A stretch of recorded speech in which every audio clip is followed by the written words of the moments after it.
The Room of Many Colors by Ruskin Bond. For Siddharth, thanks for the new coat, but that's another story. Chapter 1. A Long Walk with Granny. Granny could hear the distant roar of the river and smell the pine needles beneath her feet and feel the presence of her grandson, Money. But she couldn't see the river or the trees. And of her grandson, she could only make out his fuzzy hair and sometimes, when he was very close, his blackberry eyes and the gleam of his teeth when he smiled. Granny wore a pair of old glasses. She'd been wearing them for well over 10 years, but her eyes had grown steadily weaker, and the glasses had grown older, and were now scratched and spotted, and there was very little she could see through them. Still, they were better than nothing. Without them, everything was just a topsy-turvy blur. Of course, Granny knew her way about the house and the fields, and on a clear day, she could see the mountains, the mighty Himalayan snow peaks, striding away into the sky. But it was felt by Money and his father that it was high time Granny had her eyes tested and got herself new glasses. "Well, we can't get them in the village," said Granny. Money said, "You'll have to go to the eye hospital in Missouri. That's the nearest town." "But that's a 2-day journey," protested Granny. "First I'll have to walk to Nairn Market, 12 miles at least, spend the night there at your uncle's place, and then catch a bus for the rest of the journey. You know how I hate buses, and it's 10 years since I walked all the way to Missouri. That was when I had these glasses made." "Well, it's still there," said Money's father. "What is?" "Missouri." "And the eye hospital?" "That too." "Well, my eyes are not too bad, really," said Granny, looking for excuses. She did not feel like going far from the village. In particular, she did not want to be parted from Money.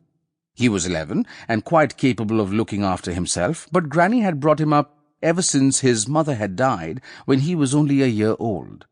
She was his nanny, maternal grandmother, and had cared for boy and father and cows and hens and household all these years with great energy and devotion. "I can manage quite well," she said. "As long as I see what's right in front of me, there's no problem. I know you got a ball in your hand, Money. Please don't bounce it off the cow." "It's not a ball, Granny. It's an apple." "Oh, is it?" said Granny, recovering quickly from her mistake. "Never mind. Just don't bounce it off the cow. And don't eat too many apples." "Now listen," said Money's father sternly. "I know you don't want to go anywhere. But we're not sending you off on your own. I'll take you to Missouri." "And leave Money here by himself? How could you even think of doing that?" "Then I'll take you to Missouri," said Money eagerly.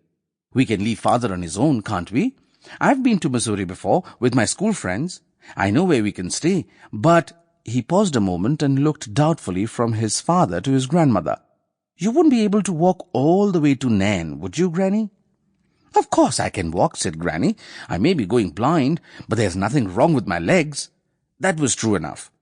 One day before, they'd found Granny in the walnut tree tossing walnuts not very accurately into a large basket on the ground. "But you're 70, Granny." "What has that got to do with it? And besides, it's downhill to Nairn. And uphill coming back." "Uphill's easier," said Granny. Now that she knew Money might be accompanying her, she was more than ready to make the journey. The monsoon rains had begun, and in front of the small stone house, a cluster of giant dahlias reared their heads. Money had seen them growing in Nairn and had brought some bulbs home. "These are big flowers, Granny," he said. "You'll be able to see them better." She could indeed see the dahlias, splashes of red and yellow against the old stone of the cottage walls. "Looking at them now," Granny said, "while we are in Missouri, we'll get some seeds and bulbs, and a new bell for the white cow, and a pullover for your father, and shoes for you. Look, there's nothing much left of the ones you're wearing." "Now, just a minute," said Money's father. "Are you going there to have your eyes tested, or are you going on a shopping expedition?" "I've got only 100 rupees to spare. You'll have to manage with that." "We'll manage," said Money. "We'll sleep at the bus shelter." "No, we won't," said Granny. "I've got 50 rupees of my own. We'll stay at a hotel." Early next morning, in a little drizzle, Granny and Money set out on the path to Nairn. Money carried a small bedding roll on his shoulder. Granny carried a large cloth shopping bag and an umbrella.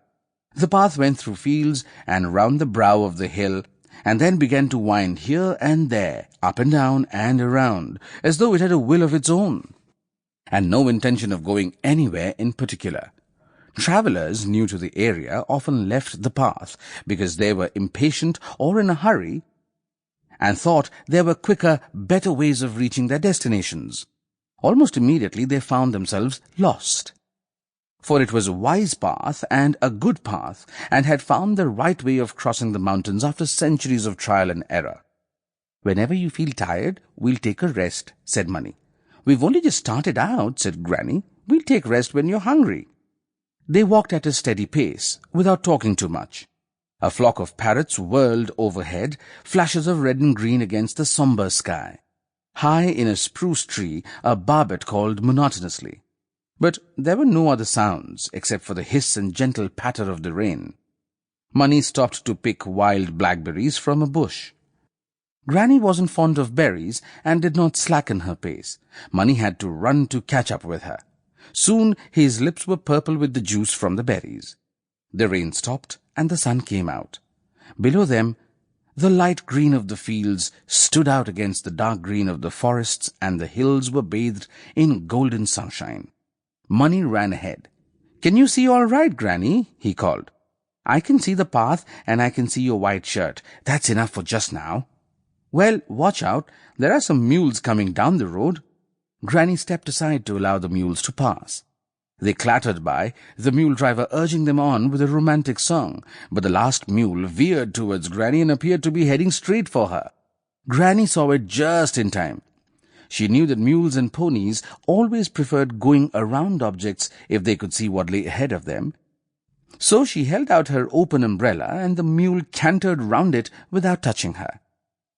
Granny and Money ate their light meal on the roadside in a shade of a whispering pine and drank from a spring a little further down the path. By late afternoon they were directly above Nairn. "We're almost there," said Money. "I can see the temple near Uncle's house." "I can't see a thing," said Granny. "That's because of the mist. There's a thick mist coming up the valley."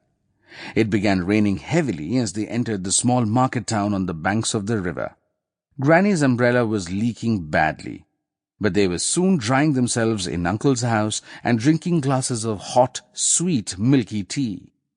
Money got up early the next morning and ran down the narrow street to bathe in the river.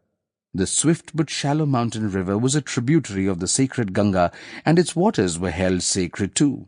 As the sun rose, people thronged the steps leading down to the river to bathe or pray or float flower offerings downstream. As Money dressed, he heard the blare of a bus horn.